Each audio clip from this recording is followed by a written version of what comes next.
What would happen if presidents were under fear that their successors would criminally prosecute them for their acts in office, whether they're engaged in drone strike, all the hypotheticals? I'm not going to go through them. It seems to me like one of the incentives that might be created is for presidents to try to pardon themselves. Do you have any thoughts about that? That is, I didn't think of that until Your Honor asked it. That is certainly one incentive that might be creative. What we think is most important. We've never answered whether a president can do that. Happily, it's never been presented to us. And if the doctrine of immunity remains in place, that's likely to remain the case for those very issues. As Fitzgerald, I think, very powerfully emphasized, the real concern here is there going to be bold and fearless action?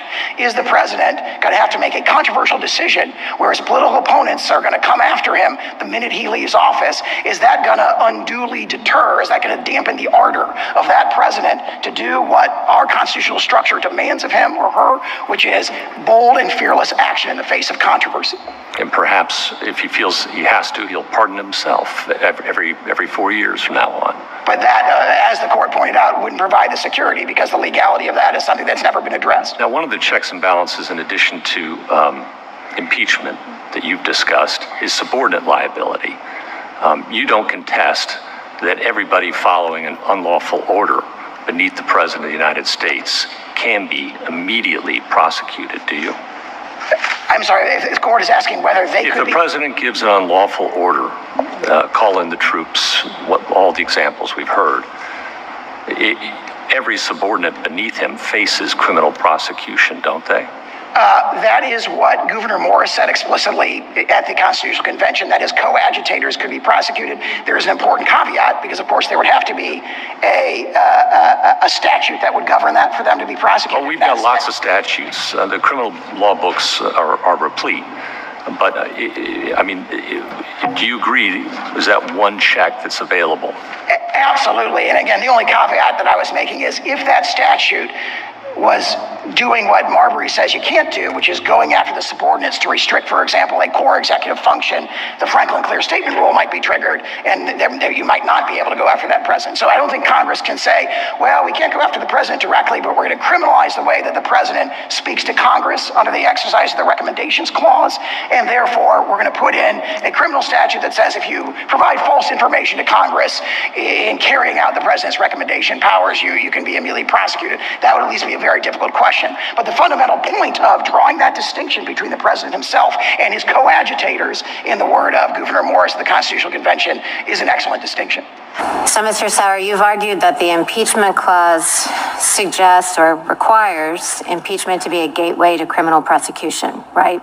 Yes, I think that's the plain meaning of that second phrase in the clause. Okay, so there are many other people who are subject to impeachment, including the 9 sitting on this bench, and I don't think anyone has ever suggested that impeachment would have to be the gateway to criminal prosecution for any of the many other officers subject to impeachment. So why is the president different when the impeachment clause doesn't say so? Someone very important has made the opposite suggestion as to the president himself, which is Solicitor General Bork, which is reaffirmed in the OLC opinions on this, where Solicitor General Bork in 1973, as to the issue of the vice president, reviewed the historical materials, and he said the sequence is mandatory only as to the president. That is DOJ's view of the original understanding of the impeachment judgment clause, which is exactly our position. The sequence is mandatory only as to the president. Keep in mind that the criminal prosecution of a president prior to impeachment contradicts, in our view, the plain language of the Constitution, but also hundreds of years of history. And what DOJ admits is the framers' intent. And so we say that that practice, whatever its validity, should not be extended to this novel context where it clashes with the constitutional structure. What if the criminal conduct isn't discovered until after the president is out of office? So there was no opportunity for impeachment. We say the framers assume the risk of under-enforcement by adopting these very structural checks. As Justice Scalia said in Morrison against Olson, the separation of powers prevents us from righting every wrong, but it does so that we do not lose liberty. Okay, and the special counsel makes a point that I think is a pretty compelling one. You admit that if the president were successfully impeached, that he could be criminally prosecuted after impeachment, right? Assuming the prosecution was for the same conduct of which he was convicted, not impeached, he must be convicted. That word conviction is right there in the clause. Okay, granted. But you also say that these criminal statutes, unless they explicitly mention the president, don't apply to him. So how can you say that he would be subject to prosecution after impeachment while at the same time saying that he's exempt from these criminal statutes? Well, there are statutes, as they concede, where Congress has purported to do so. 2 or 3. They haven't done a comprehensive review. I think it looks like all they did was text search for president in 18 U.S. Code. Again, under Franklin, that's a very telling indication that the word president is not in the statute, isn't necessarily a magic word requirement, so to speak. But more fundamentally than that, they concede there are statutes that exist. In addition to that, much impeachment could occur as a result of private conduct. So the impeachment judgment clause does do significant work by authorizing the subsequent prosecution of a president there, because what the framers, if you look at what they're discussing in the thing, or in the Constitutional Convention, is principally concerns about private conduct, which of course we concede are not immune. Okay, so just to pick up Justice Kagan's example of a president who orders a coup, let's imagine that he is impeached and convicted for ordering that coup, and let's just accept for the sake of argument your position that that was official conduct.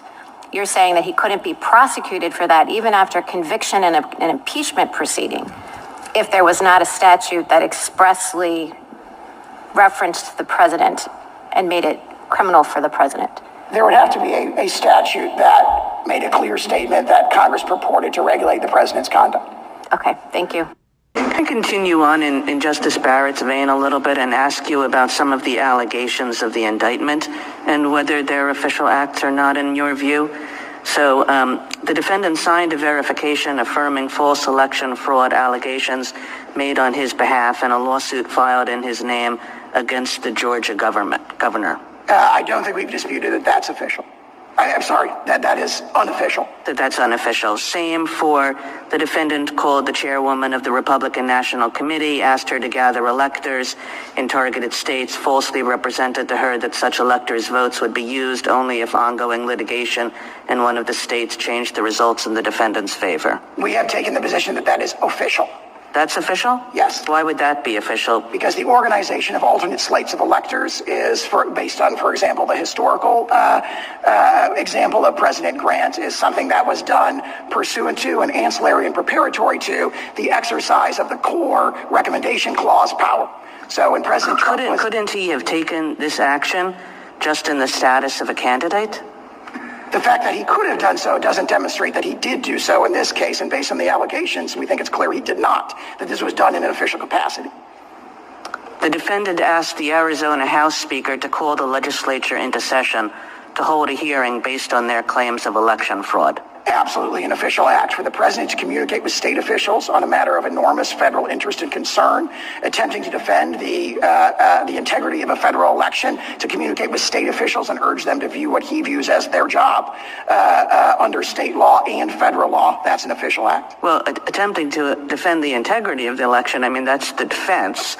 The allegation is that he was attempting to overthrow an election. Essentially, exactly right. And neither allegation of what the purpose is should make a determination, should make a difference as to whether it's immune. That is extremely strong precedent from this court. Does it strike you as odd that your understanding of immunity goes way beyond what OLC has ever claimed for a former president? I view the OLC opinions here as strongly supporting us, because any time a congressional statute basically got anywhere near touching the president's prerogatives, they've said, oh, we're going to interpret the statute narrowly to avoid that. So well, that's a different question. I mean, what OLC has always said is that sitting presidents get immunity, but former presidents, no. Now, there might be a different argument made about whether a statute or whether a statute as applied to particular conduct is properly available against the president. But that's a very different argument than the immunity claim that you're making here, which OLC has definitively not supported. I don't know if I put it that way. I don't recall an opinion directly addressing it, but more fundamental to us, Your Honor, is in fact the language of cases like Marbury and statements like made by Benjamin Franklin at the Constitutional Convention, statements of George Washington talking about the massive risk of factional strife and how that could destroy the republic and erect a new government on the ruins of public liberty.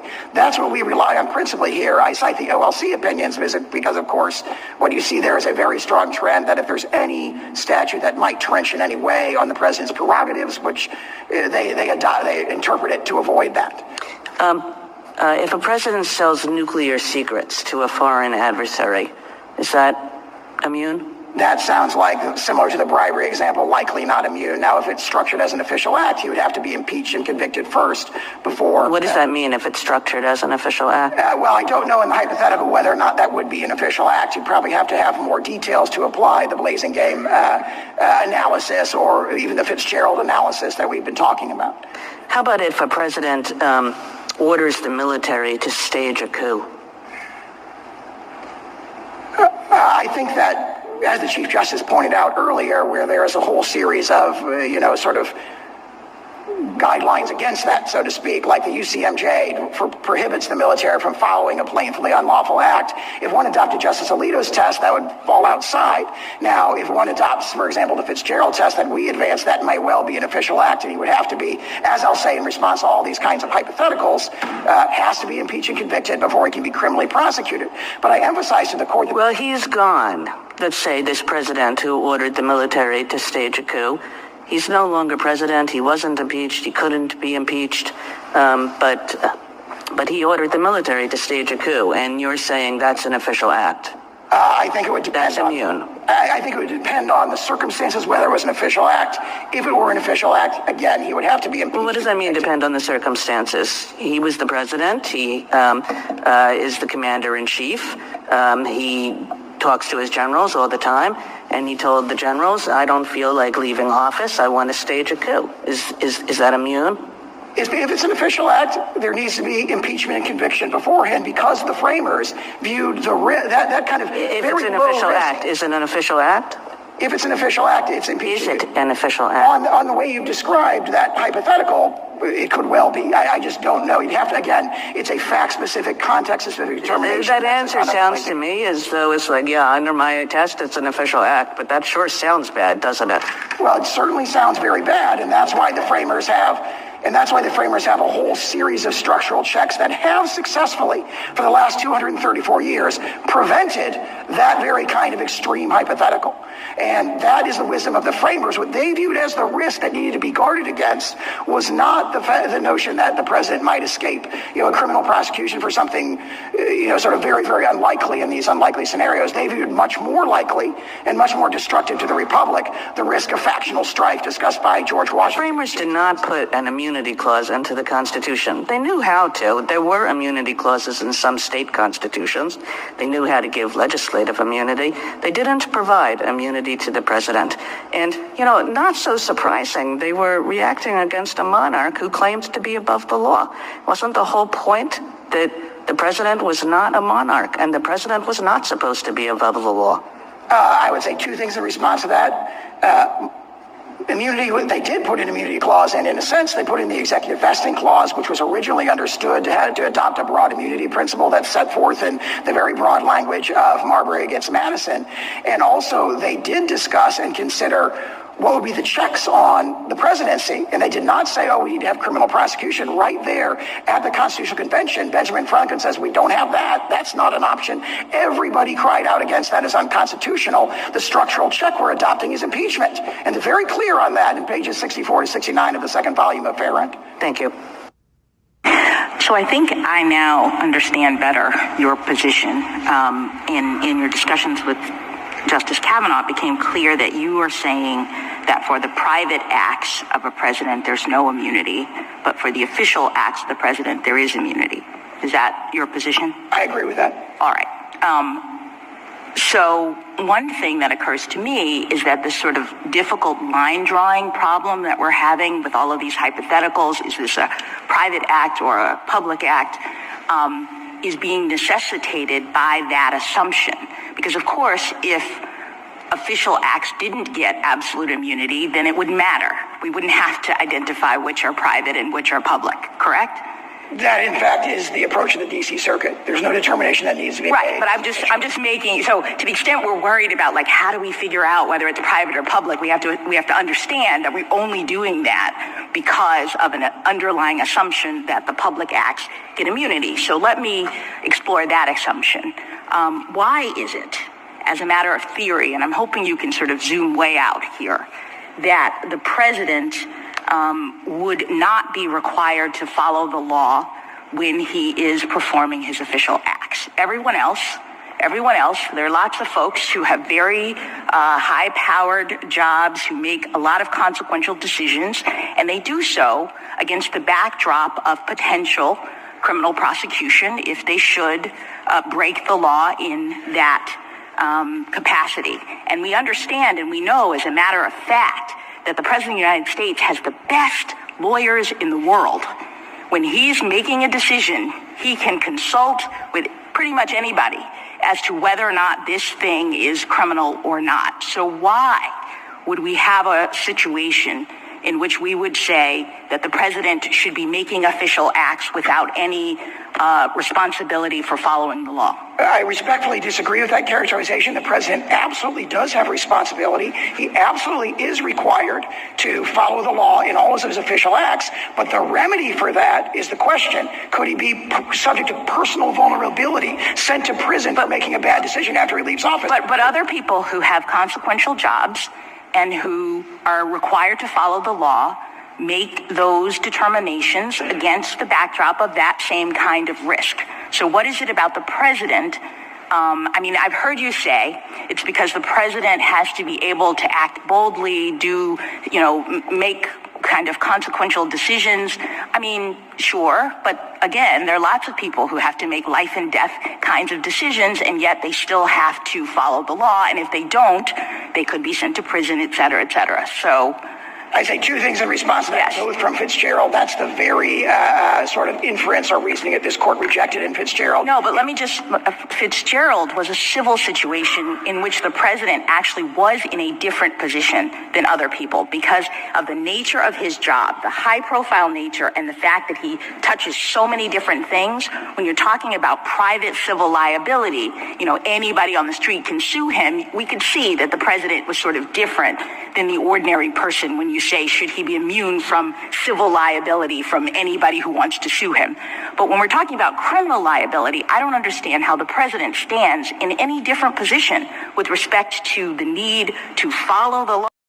The Supreme Court on Thursday appeared skeptical of a ruling by a federal appeals court that rejected former President Donald Trump's claim that he has absolute immunity from criminal charges based on his official acts as president.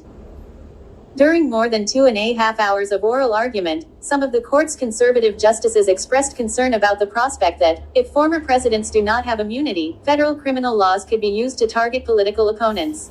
However, the justices left open the prospect that Trump's trial in Washington, D.C., could still go forward because the charges against him rest on his private, rather than his official, conduct. However, the timing of the court's eventual opinion and the resulting trial remains unclear, leaving open the possibility that the court's decision could push Trump's trial past the November election. Trump was indicted in August 2023 on 4 counts, arising from special counsel Jack Smith's investigation into the January 6, 2021, attacks on the U.S. Capitol, alleging that he conspired to overturn the results of the 2020 election. Trump asked U.S. District Judge Tanya Chutkan to throw out the charges against him, arguing that he could not be held criminally liable for his official acts even after leaving office. Chutkan denied Trump's request, and in February the U.S. Court of Appeals for the District of Columbia Circuit upheld that ruling. Trump went to the Supreme Court, which agreed in late February to weigh in. Trump's trial, which was originally scheduled for March 4, is now on hold waiting for the Supreme Court's decision. Representing Trump, John Sauer told the justices that without presidential immunity from criminal charges, the presidency as we know it will be changed. The looming threat, he contended, will destroy presidential decision-making precisely when the president needs to be bold. And the impact of the court's decision, he suggested, will have an impact far beyond Trump's case. He pointed to the prospect, for example, that President Joe Biden could be charged with unlawfully inducing immigrants to enter the United States illegally through his border control policies. Michael Dreeben, a lawyer from Smith's office, represented the United States. He emphasized that the Supreme Court has never recognized absolute criminal immunity for any public official. Trump, he contended, seeks permanent criminal immunity for a president's official acts unless he has first been impeached and convicted by the Senate. Several justices pressed Sauer on how to distinguish official acts, for which a former president would enjoy immunity under his theory, from private acts, for which he could still face criminal charges.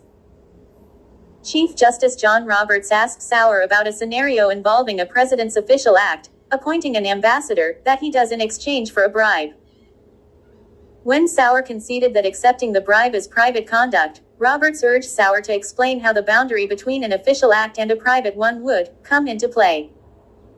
Prosecutors could bring charges against the former president for accepting $1 million, Roberts queried, but they can't say what it's for.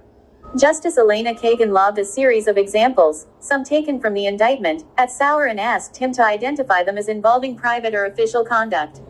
Sauer agreed that some, like signing a form affirming false election allegations, would be private, but he asserted that others, like calling the chair of the Republican Party, would be official. When asked whether ordering the military to stage a coup so that the president could remain in office was private or official, Sauer suggested that it would depend on the circumstances, prompting Kagan to say, "That sure sounds bad, doesn't it?"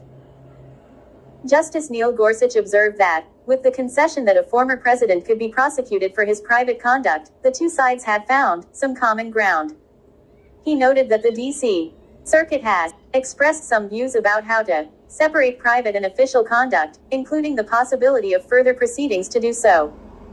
But when Roberts asked Sauer about the effect of that concession, and Sauer suggested that the Supreme Court should send the case back to the lower court to determine what conduct is official and what conduct is private, Roberts retorted that, without the official conduct, it would be like a one-legged stool.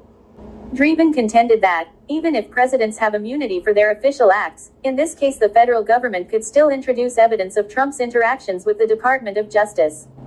But he maintained that there was enough private conduct to allow the charges against Trump to go forward even under that standard. Justice Ketanji Brown Jackson acknowledged that distinguishing between official and private conduct might sometimes pose a difficult line-drawing problem. But if a president's official acts are not entitled to absolute immunity, she suggested, the problem is eliminated. Why, she asked, would the president not be required to follow the law when performing his official acts? Justice Brett Kavanaugh appeared sympathetic to the former president's argument that criminal statutes do not apply to the president unless they say so specifically. He told Dreeben that it's a serious constitutional question whether a criminal statute can apply to the president's criminal acts. Justice Amy Coney Barrett was less persuaded by this argument. She observed that if a president who orders a coup is impeached and convicted by the Senate, but ordering the coup is determined to be part of his official conduct, he could not be prosecuted after leaving office under Trump's theory if there were not a statute that explicitly applied to the president. Dreeben sought to assuage some of the justices' concerns by suggesting that, although former presidents should not have absolute immunity from criminal charges relating to their official acts, there are some core constitutional powers of the presidency, such as the powers to pardon, veto, make appointments, and recognize foreign governments, that are entitled to special protection. Justice Samuel Alito, however, was skeptical, noting that, in contrast with immunity, the issue of special protection would have to be litigated at a trial and may involve great expense, as well as the possibility that the former president, who is currently both running for office and on trial in a Manhattan courtroom, might not be able to engage in other activities. And more broadly, both Gorsuch and Kavanaugh worried aloud about the wider impact of the court's decision. Telling Dreeben that the justices were writing a rule for the ages, and that he was not concerned about this case as much as future ones, Gorsuch, who, like Kavanaugh, was nominated to the court by Trump, expressed concern about the use of the law to target political opponents. Emphasizing that virtually all first-term presidents will be concerned about being re-elected, he pressed Dreeben on whether his theory would include consideration of a president's motives. Dreeben assured Gorsuch that his theory would not sweep in ordinary presidential conduct. Wanting to get re-elected is not an illegal motive, Dreeben said. But Kavanaugh was not reassured. Echoing Gorsuch, he told Dreeben that this case has huge implications for the presidency, and that he was very concerned about the future. Kavanaugh, who served as a deputy to Ken Starr during his investigation of then-President Bill Clinton, cited the Supreme Court's 1988 decision in Morrison v. Olson, upholding the constitutionality of the independent counsel statute, as one of the court's biggest mistakes, because it hampered presidential administrations. When former presidents are subjected to prosecution, Kavanaugh said, history tells us it's not going to stop. Jackson had a different view. Without the threat of criminal liability, she told Sauer, future presidents will be emboldened to commit crimes. With 4 of the court's conservative justices, Thomas, Alito, Gorsuch, and Kavanaugh, appearing to lean towards some form of immunity for Trump, the ruling may hinge on Roberts, who although relatively quiet seemed dubious about the reasoning of the D.C. Circuit's opinion, which he summarized as saying that, a former president can be prosecuted because he is being prosecuted. And although Dreeben stressed the layers of protection available to shield a former president from unwarranted prosecutions, such as the assumption that prosecutors will act in good faith and the need for a grand jury to return an indictment, Roberts asked Dreeben why the court shouldn't send the case back or issue an opinion saying that's not the law. The court is expected to issue all of its decisions for the current term by the end of June or early July. Even if the justices leave open the possibility that Trump can still face criminal charges in some form or another, the timing of the court's ruling and whether its decision requires additional proceedings in the lower courts, for example, to determine which of the acts alleged in Smith's complaint involve official or private conduct, could complicate Smith's efforts to move the D.C. trial forward before the 2024 election. As you leave the page, don't forget to hit the like bell and subscribe to the channel if you haven't done so as yet. Thank you.